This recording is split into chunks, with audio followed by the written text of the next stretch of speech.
Good morning, children. Welcome to English classes by Sonia Dhawan.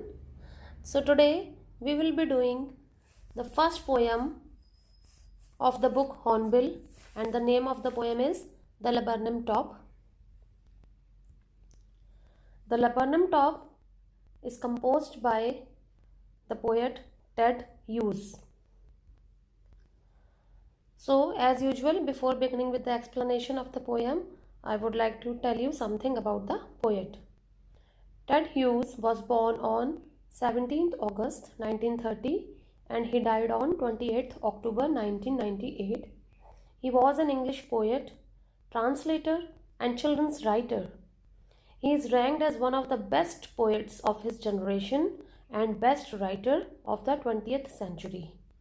He served as poet laureate from 1984 until his death. Children, I have explained you the summary in the audio, so I am going to tell you the theme now. The Laburnum Top is a very powerful poem in which the laburnum symbolizes the hardships in life.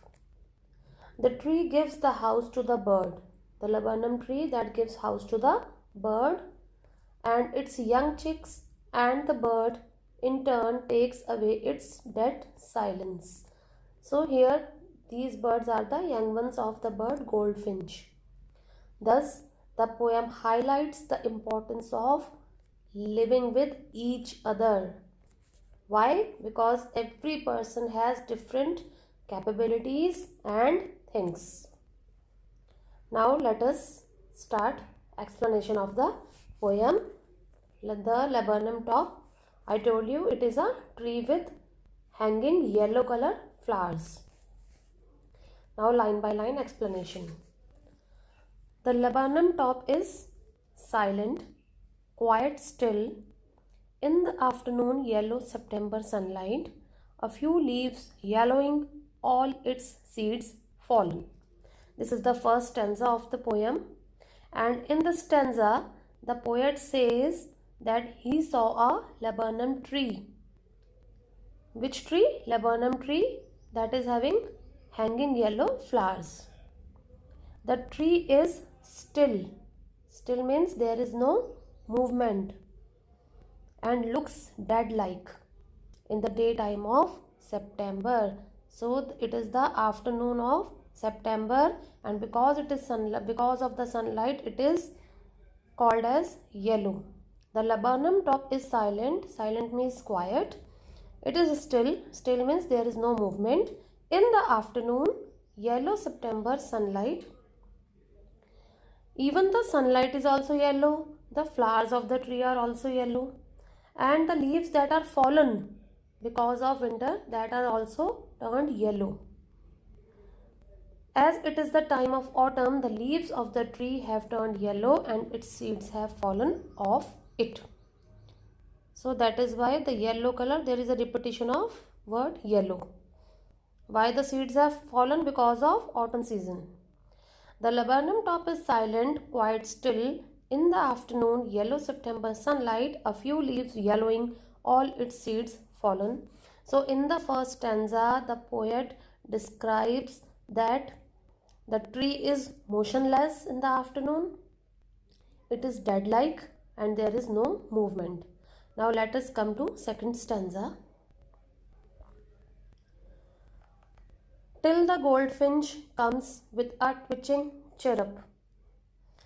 Now the poet says that the death-like silence is there on the tree till the time the goldfinch comes.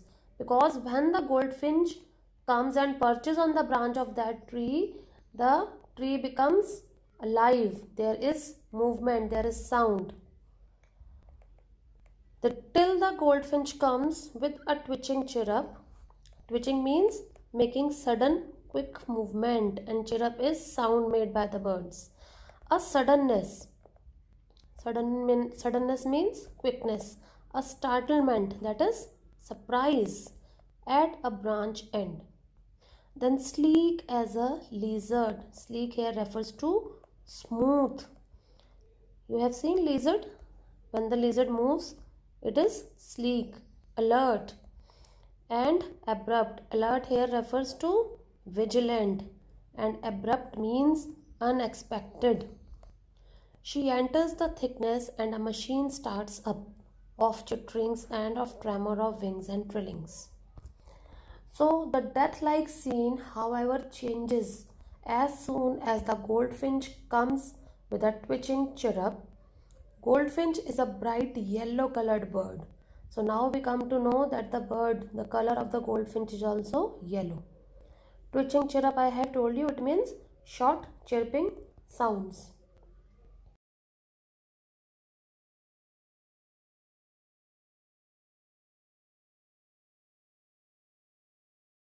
So the poet describes that till the time goldfinch comes, till that time the tree was silent and quiet, but as soon as the bird arrives on the branch of the tree, there is movement.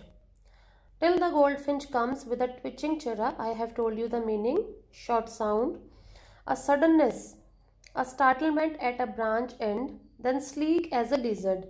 Now the question arises why the bird has come, the goldfinch has come on that tree because there is her nest, and in that nest her young ones are there. She is alert, she is vigilant, and she enters the thickness. Thickness refers to the middle part of the tree. And a machine starts up. Now the poet is saying that when the goldfinch arrives there and she reaches the thickness, then what happens? A machine starts up. Suddenly there is movement. There is sound that is created by the young ones. Why? Because the young ones become happy because their mother has come to give them food. Like we also feel happy when our mother comes. So in the same manner, the young ones, they feel happy when their mother goldfinch comes to give them food. Of chitterings, so machine starts up, then the sound of chitterings and a tremor of wings. Tremor here refers to shaking of the wings of young ones, and trillings. Trilling means repeated short sounds.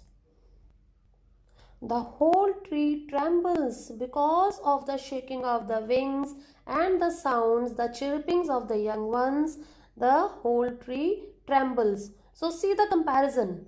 In the first stanza, the poet describes that the tree was silent, quiet, there was no movement.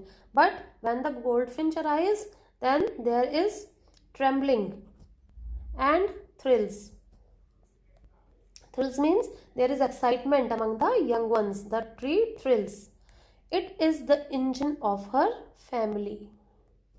In this tree trembles the poetic device alliteration. Alliteration is there.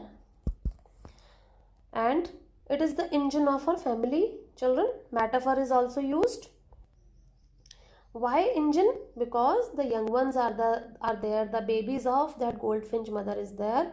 So it is like the engine, as if an engine requires fuel and the engine starts up. In the same way, the tree was silent, but when the bird goldfinch comes and it gives food to her young ones, then the engine starts, the sound starts like a machine is started. She stokes it full. Stokes here refers to adding fuel. It means in the form of food. She has added fuel to this machine, the thickness of the tree. Then flirts out to a branch end.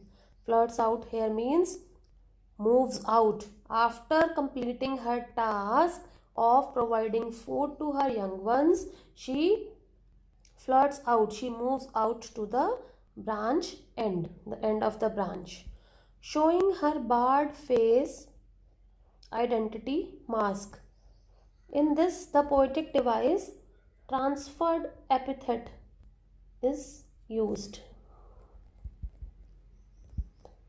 Transferred epithet, barred face.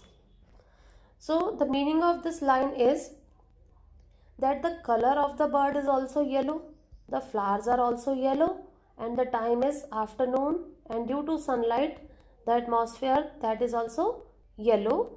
So when the bird sits behind the flowers, its color also blends and it gives a, you can say, shadow like image. That is why it is the image is like mask, showing her barred face, identity mask. Then with airy delicate whistle chirrup whisperings, she launches away towards the infinite. Infinite here refers to sky. And the laburnum subsides to empty. So then with airy delicate, it means mysterious and frightening. Mysterious and frightening whistle chirrup whisperings quietly, because she is going away. She is going away from her young ones. So she is going quietly. She launches away. She jumps forward with force and she goes where? Towards the infinite. Infinite means, you know, that has no end, and that is sky here. And the laburnum subsides to empty. So again that laburnum tree, it becomes calmer and quieter. In the first stanza also it was quiet and dead-like, and when the bird goes away, then again it becomes quiet and dead-like. So children, as I have completed the explanation of the poem, now I would like to tell you the poetic devices once again if we have forgotten any. So first one here in the first stanza is alliteration, because S syllable S is repeated. September, sunlight. And another here is tree trembles. And next is simile. Then sleek as a lizard here, because the use of as is here. So here the poetic device is simile, because comparison is made. Then next, metaphor. What is metaphor? You know, an indirect comparison between two things. Generally a quality is compared in that. So she enters the thickness and a machine starts up. So here is metaphor.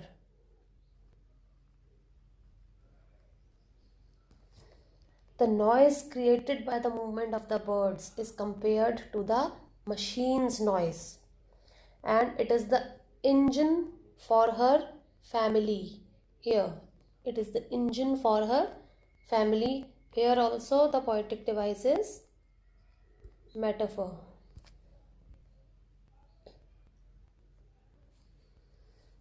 In this I have told you transferred epithet is used. So children, poetic devices are also clear now, and in my next, now I'll give you notes in the form of PDF. Thanks for listening to me with full concentration. Thank you everyone.